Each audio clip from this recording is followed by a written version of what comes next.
Say that again. I'd like to tell you about the secular record first of the fall of the city of Tyre. Now, the city of Tyre, during the reign of Nebuchadnezzar, came under siege by Nebuchadnezzar and his Babylonian army. They're a city on the coast of Phoenicia, which is today Lebanon. Now, they knew that they were being sieged by an enemy they could never overcome, so they fled to a nearby island. And when Nebuchadnezzar and his army finally broke through the walls, they found that there were no inhabitants in the city. It was all gone. They were all on the island, and they didn't have a navy. They were only a land army.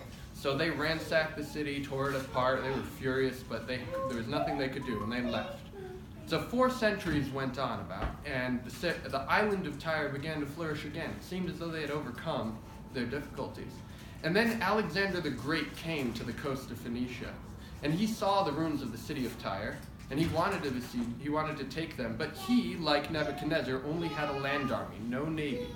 So what he did was he took the ruins of the landlocked ruins of Tyre, and he threw them into the ocean. And when that wasn't enough, he scraped the dust off the land of the city of Tyre and dumped that in the ocean on top of the ruins. And that was enough to form a land bridge for his soldiers to walk across, and they sacked the island of Tyre and made it a ruins. To this day, if you look at a map of Lebanon where that city of Tyre had been, you will not see an island. You will see a peninsula where this happened. This is a place, it's not a great city anymore. It's not a densely populated place. It's a place where humble fishermen cast their nets out to catch fish. That's their trade to this day. Now I want to read you from the book of Ezekiel, chapter 26, about God's prophecy against the wicked city of Tyre. And it came to pass in the 11th month, in the 11th year, in the first day of the month, that the word of the Lord came unto me, saying, Son of man, because that Tyre hath said against Jerusalem, Aha! She is broken that was the gates of the people.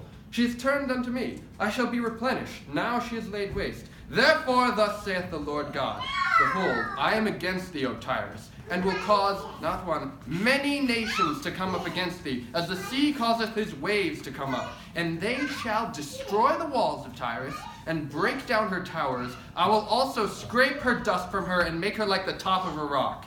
It shall be a place for the spreading of nets in the midst of the sea, for I have spoken it, saith the Lord God, and it shall become a spoil to the nations.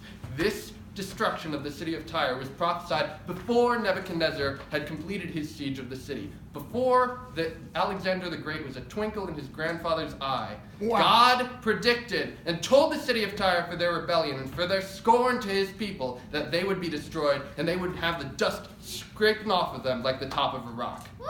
Our God lives. That was a good word, man.